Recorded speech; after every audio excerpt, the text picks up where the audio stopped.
Hello ವೀಕ್ಷಕರೇ, simply kitchen ಚಾನಲ್ಗೆ ಸ್ವಾಗತ. ಇವತ್ತು ಮ್ಯಾಂಗೋ ಸಾಗೋ ಡೆಸರ್ಟ್ ಹೇಗೆ ಮಾಡೋದು ಅಂತ ತೋರಿಸ್ತೀನಿ. 30 ಬಾದಾಮಿ ತೊಗೊಂಡು ಒಂದು 10 ನಿಮಿಷ ಬೆಚ್ಚಗಿರೋ ನೀರಲ್ಲಿ ನೆನೆಸಾಕಬೇಕು. ಸ್ಟವ್ ಆನ್ ಮಾಡಿಕೊಂಡು ಪ್ಯಾನ್ ಇಟ್ಕೊಂಡು 2 ಸ್ಪೂನಷ್ಟು ತುಪ್ಪ ಹಾಕಬೇಕು. ಪ್ಯಾನ್ ಬಿಸಿ ಆದಮೇಲೆ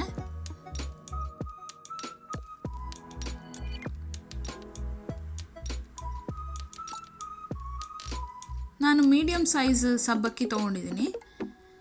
ಸಬ್ಬಕ್ಕಿನ ಒಂದು ಸರಿ ಬರೀ ನೀರಲ್ಲಿ ತೊಳೆದು ಅದು ಸಬ್ಬಕ್ಕಿ ಮುಳುಗೋ ಅಷ್ಟು ಒಂದು 10 ನಿಮಿಷ ನೆನೆಸಿದ್ರೆ ಸಾಕು. ಅದೆಲ್ಲ ನೀರು ಹೀರ್ಕೊಂಡು ಬಿಡಿಯಾಗುತ್ತೆ. ಈಗ ಒಂದು 10 ಗೋಡಂಬಿ ಹಾಕಿದ್ದೀನಿ.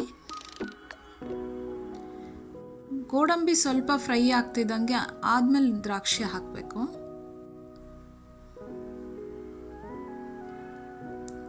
ಒಂದು 1/4 ಕಪ್ ಅಷ್ಟು ದ್ರಾಕ್ಷಿ ಹಾಕಿದ್ದೀನಿ. 2 ಫ್ರೈ ಮಾಡಿಕೊಂಡು ಬೇರೆ ಸಪ್ರೇಟಾಗಿ ಒಂದು ಕಪ್ಪಲ್ಲಿ ತೆಗೆದಿಟ್ಕೊಬೇಕು.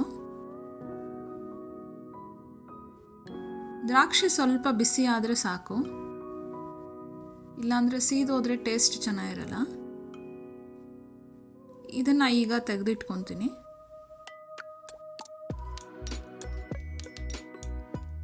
ನೆನೆಸಿರೋ ಸಬ್ಬಕ್ಕಿ ಅಂದರೆ ಸಾಬುದಾನ, ಸಾಗೋ ಅಂತ ಎಲ್ಲ ಕರೀತಾರೆ. ಇದು ಒಂದು 1/4 ಕಪ್ಪಷ್ಟು ತೊಗೊಂಡಿದ್ದೆ. ನೆನೆಸಿದ ಮೇಲೆ ಅದೊಂದು ಅರ್ಧ ಕಪ್ಪಷ್ಟು ಆಗುತ್ತೆ. ತುಂಬ ನೀರು ಹಾಕಬಾರ್ದು, ಅದು ಮುಳುಗೋಷ್ಟು ಮಾತ್ರ ನೀರು ಹಾಕಿದ್ರೆ ಅದೇ ಹೀರ್ಕೊಳ್ಳುತ್ತೆ. ಆಮೇಲಿಂದ ಉದ್ರಾಗುತ್ತೆ, ಕರೆಕ್ಟಾಗಿರುತ್ತೆ. ಈ ಥರ ತುಪ್ಪದಲ್ಲೇ ಲೋ ಫ್ಲೇಮಲ್ಲಿ ಒಂದು 2 ಮಿನಿಟ್ಸ್ ಹುರ್ಕೊಬೇಕು.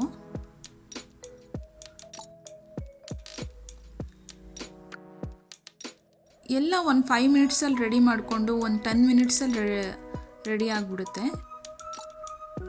ಸಮ್ಮರಲ್ಲಿ ಸಾಬುದಾನ ತಿನ್ನೋದ್ರಿಂದ ಕೋಲ್ಡ್ ಆಗುತ್ತೆ. ಟೇಸ್ಟು ತುಂಬ ಚೆನ್ನಾಗಿರುತ್ತೆ, ಮಕ್ಕಳಿಗೆ ತುಂಬ ಇಷ್ಟ ಆಗುತ್ತೆ. ಫಂಕ್ಷನ್ಸಲ್ಲಿ ಎಲ್ಲ ಈ ಥರ ಮಾಡ್ತಾರೆ.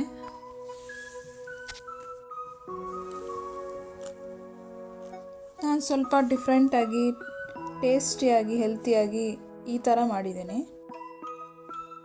ಬಾದಾಮ್ ಪೌಡ್ರ್ ಬದಲು ಈ ಥರ ನೆನೆಸಿರೋ ಬಾದಾಮಿ ಪೇಸ್ಟ್ ಮಾಡಿ ಹಾಕ್ತಿದ್ದೀನಿ. ಈಗ ಫ್ರೈ ಆಗಿದೆ.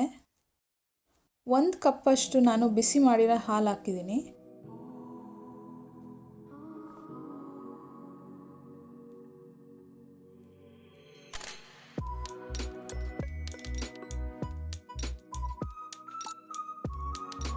ಹಾಲಲ್ಲೇ ಒಂದು 5 ನಿಮಿಷ ಮೀಡಿಯಮ್ ಫ್ಲೇಮ್ನಲ್ಲಿ ಬೇಯಿಸ್ಕೊಬೇಕು.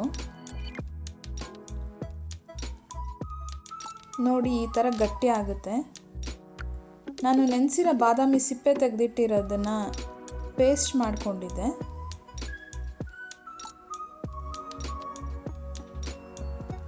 ಸ್ಟವ್ನ ಮೀಡಿಯಮ್ ಫ್ಲೇಮಲ್ಲೇ ಇಟ್ಕೊಬೇಕು, ಇಲ್ಲಾಂದರೆ ಸೀದು ತಳ ಹಿಡಿಯುತ್ತೆ. ಬಾದಾಮಿ ಹಾಕಿದ್ಮೇಲೆ ಒಂದು ಸರಿ ತಿರುಗಿಸ್ಕೊಬೇಕು. ತಿರುಗಿಸ್ಕೊಂಡು ಮಿಕ್ಸ್ ಮಾಡಿದ್ಮೇಲೆ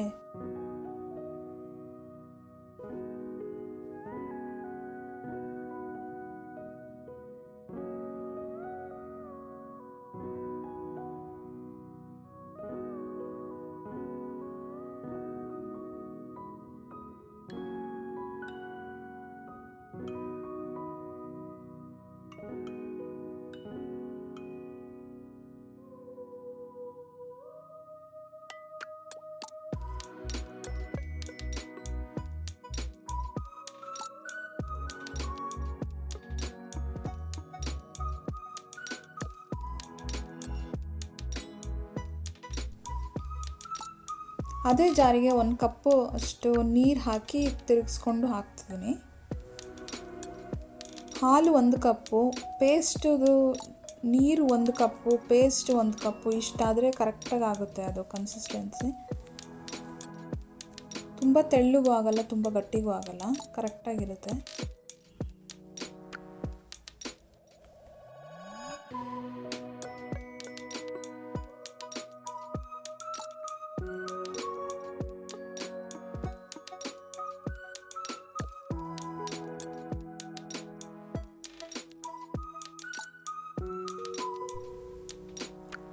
ಮುಕ್ಕಾಲು ಕಪ್ಪಷ್ಟು ಸಕ್ಕರೆ ಹಾಕ್ತಿದ್ದೀನಿ.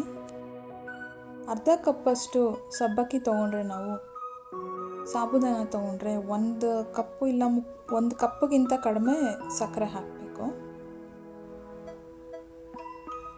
ತುಂಬ ಸ್ವೀಟ್ ಬೇಕಂದರೆ 1 ಕಪ್ ಹಾಕೊಬೋದು, ಇಲ್ಲಾಂದರೆ ಮುಕ್ಕಾಲು ಕಪ್ ಆದರೆ ಕರೆಕ್ಟಾಗಿರುತ್ತೆ.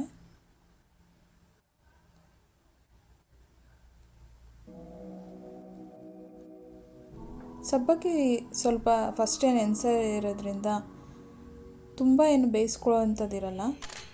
1 ಕುದಿ ಬಂದರೆ ಸಾಕು. ತುಂಬ ಬೇಯಿಸಿದ್ರೆ ತುಂಬ ಗಟ್ಟಿ ಆಗಿಬಿಡುತ್ತೆ ಬೇಗ.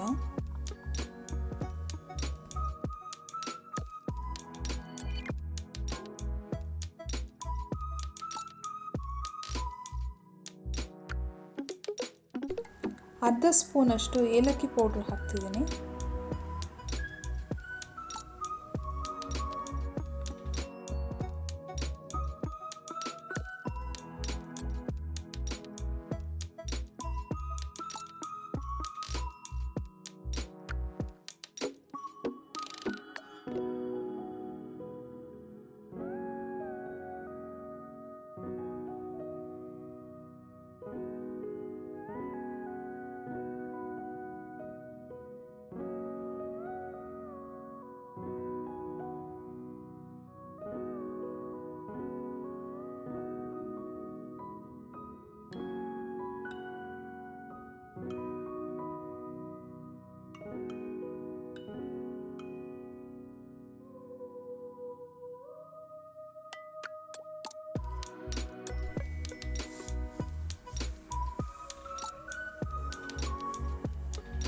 ಒಂದು ಕುದಿ ಬಂದರೆ ಸಾಕು, ಸ್ಟವ್ ಆಫ್ ಮಾಡಿಕೊಂಡು ಸರ್ವ್ ಮಾಡ್ಬೋದು. ಇವತ್ತು ನಾನು ಮ್ಯಾಂಗೋ ಸಾಗು ಡೆಸರ್ಟ್ ಮಾಡೋದ್ರಿಂದ ಇದನ್ನು ತಣ್ಣಗೆ ಮಾಡಿ, ಈಗ ಸಮ್ಮರ್ ಅಲ್ವಾ, ಈ ಥರ ತಣ್ಣಗೆ ಮಾಡಿ ತಿಂದರೆ ಚೆನ್ನಾಗಿರುತ್ತೆ. ತಣ್ಣಗೆ ಮಾಡಿ ಅದಕ್ಕೆ ಸ್ವಲ್ಪ ಮ್ಯಾಂಗೋ ಕಟ್ ಮಾಡಿರೋದು ಇಲ್ಲ ಸ್ಮ್ಯಾಶ್ ಮಾಡಿರೋದು ಹಾಕ್ಕೊಂಡು ತಿಂತಿದ್ರೆ ತುಂಬ ಚೆನ್ನಾಗಿರುತ್ತೆ. ನೀವು ಒಂದು ಸರಿ ಟ್ರೈ ಮಾಡಿ.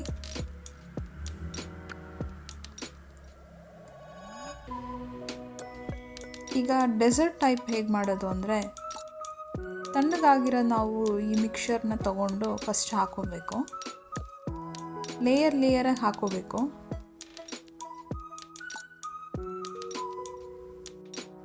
ಇಲ್ಲ ನೀವು ಎಲ್ಲದಕ್ಕೂ ತಣ್ಣಗೆ ಮಾಡಿ ಮಿಕ್ಸ್ ಮಾಡಿಕೊಂಡು ಆದಮೇಲೆ ಸರ್ವ್ ಮಾಡ್ಬೋದು. ನಾನು ಈ ಥರ ಚೆನ್ನಾಗಿರುತ್ತೆ ಅಂತ ಈ ಥರ ಸರ್ವ್ ಮಾಡ್ತಿದ್ದೀನಿ. ಮತ್ತು ಇನ್ನೊಂದು ಲೇಯರ್ ನಾವು ಮಾಡಿದ್ದ ಸಾಗು ಮಿಕ್ಸ್ಚರ್ನ ಹಾಕೋಬೇಕು.